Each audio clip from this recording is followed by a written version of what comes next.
The Invicta 1953. Is it a cheap knockoff or an inspired homage? Let's find out.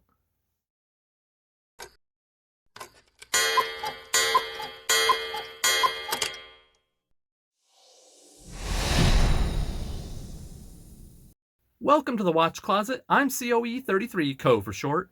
And guys, I think it's safe to say that I'm cuckoo for watches. If you enjoy watch collecting content as much as I do, help me grow this channel and appease those algorithm overlords by subscribing and ever so gently polishing that like button. Before we get into the review, let's do a wristwatch check. I'm wearing my Casio calculator watch that I picked up recently for $4.50 at my local Walmart. It was on clearance, and that was a deal too good to pass up. 1953. That was a good year. The very first Chevrolet Corvette rolled off the assembly line in Flint, Michigan. Burger King opened its first restaurant in Jacksonville, Florida, and people could finally have it your way.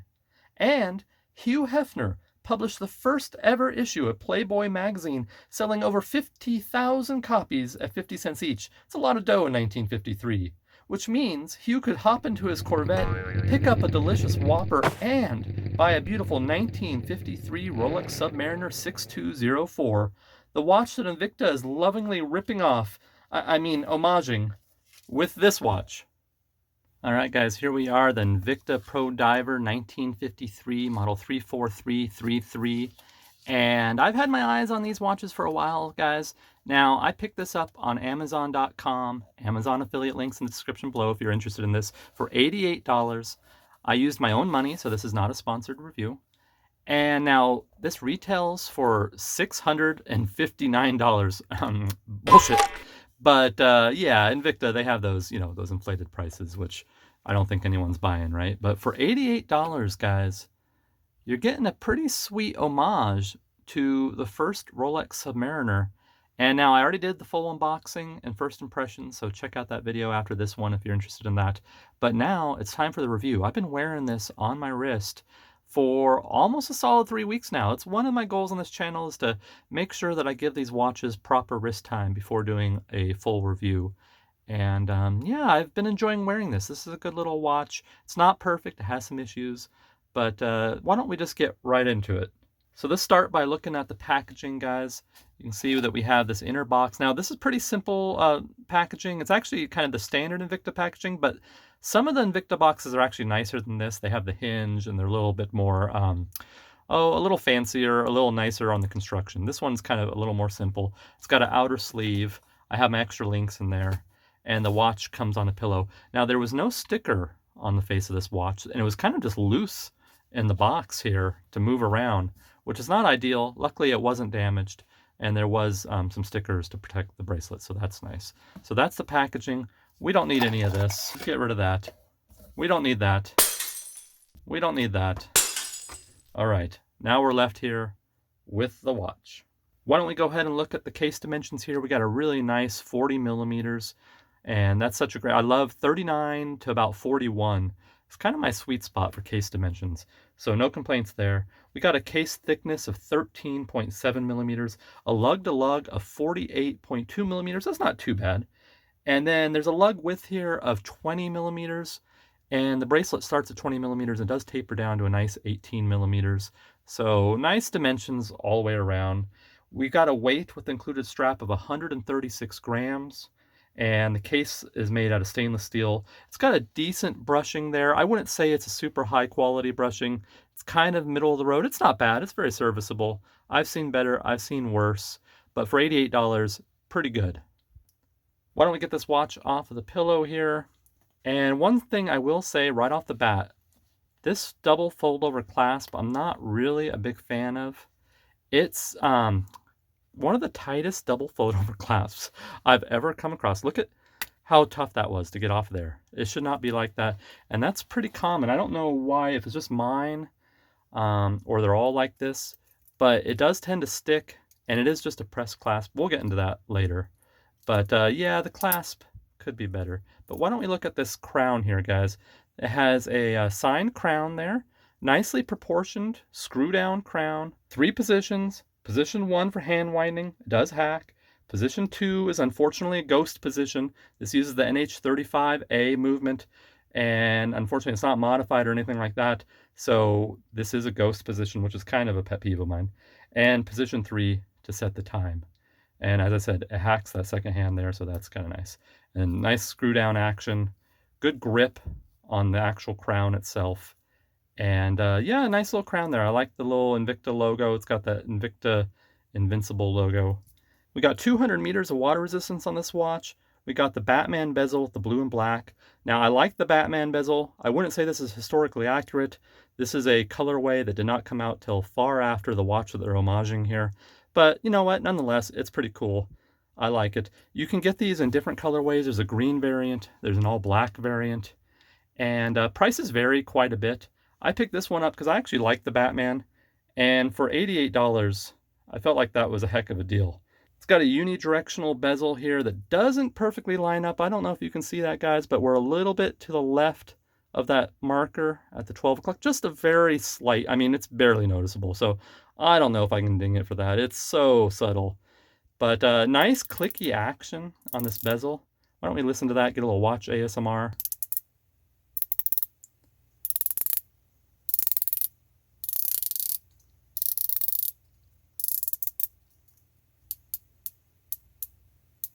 Very nice. No back play at all, so very smooth bezel action.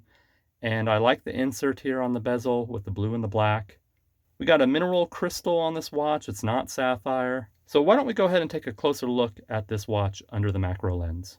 We have a mix of circular and baton indices. We got a half-track minute marker around the outer edge. We've got the lollipop seconds hand there, pencil-style handset with the minute and the hour hands. Simple text, got Invicta, 1953, a little pop of red with the automatic, Lume filled on the indices, and Lume filled on the handset. Also a little pip of Lume on the bezel that we'll take a look at in a second. Nice matte black dial, kind of a faux vintage patina. Pretty simple all around, but that's one of the things I like about this watch. Nice and simple, classy, old school vintage vibes from this Invicta 1953. So why don't we shut off the lights and take a look at that Lume.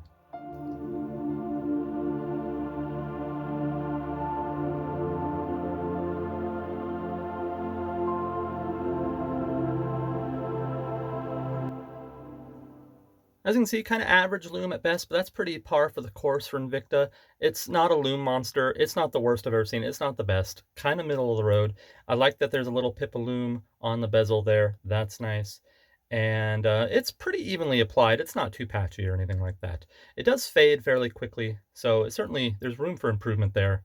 But again, this is a sub $100 watch, so, you know, it does the job. This watch has a display case back that you can see the NH35A movement here.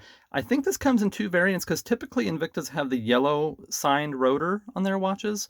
This one came with a non-signed rotor that's stainless steel. And now I kind of like that. I think that's probably actually an improvement over the yellow Invicta rotor.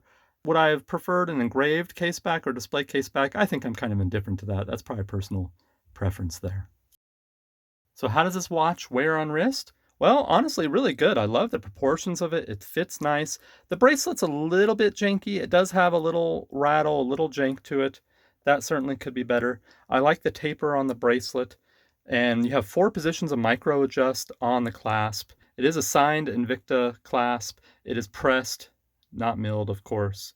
As I mentioned earlier, it's really hard to open. It tends to stick. But it's easy to get a good fit on this watch. And it looks great wearing it. I've been enjoying it over the last few weeks. And yeah, it's pretty solid overall, I'd say. So why don't we discuss some pros and cons of this piece? Pros, nice design, vintage styling, old school aesthetic. I like it. Dimensions, great. 40 millimeters, not too thick, not too wide, just right. Price, $88, sub $100 for a nice, decently made Rolex homage. Hard to beat. Cons? Well, it's got that slightly janky bracelet that certainly could be better. It's got a slightly misaligned bezel, almost not even worth mentioning, it's so subtle. Ghost position, that's always unfortunate. I'd rather not have a ghost position. And the clasp is less than great, it does tend to stick. That's kind of one of my big sticking points, I should say, I guess. And the finishing is not that stellar. It's okay. It's serviceable. And again, at the price point, it's not too bad. But those are some of the cons. So guys, with all that said, the time has come to rate this watch using the one and only Cuckoo for Watches Cuckoo Bird scale. Drum roll, please. This watch gets 6 out of 10 cuckoo birds.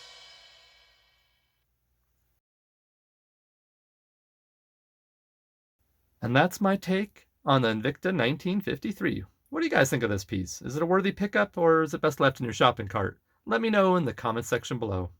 Before we wrap up the videos, guys, time for the results of the giveaway. So if you watched my last video, you know that I'm giving away a G-Shock. I had that big clearance haul at Walmart, picked up a whole bunch of watches. It was a pretty epic score, and this was one of them. I got a $90 G-Shock for $22, and I'm giving it away. So all you had to do to be entered was to leave a comment with the keyword giveaway to be entered and be subscribed. So in order to give this away, and by the way, guys, I'm going to leave this clearance sticker on here just in case someone wins this internationally. That way, when I ship it, I'll declare the value as $22 because that's how much I paid for it. And hopefully that will alleviate any like customs or import fees or something. There's a chance there might be a very small import fee, but I doubt it. But just heads up, guys, that's always a chance when you're shipping internationally. Although I don't know who's going to win, where they're going to live. I guess we'll find out here in a second. And I'll ship this for free anywhere in the world. So good luck, everyone. I've got the YouTube comment picker busted out here on my iPad. I've got the URL entered. And when it was all said and done, when I filtered out all the comments, the ones that actually said giveaway, there's 65 results there. So why don't we go ahead and press start, and good luck. Here we go. Drum roll. The winner is, we got NC. Any of these can blow any Daniel Wellington and movement out of the water for sure. That giveaway, G-Shock, is a winner. Well, you used giveaway. Congratulations, NC. Awesome. Way to go. So NC, why don't you go ahead and go to the About section on my YouTube page, and my email address is there. Click on that email address. Send me an email. Say, hey, I won your giveaway.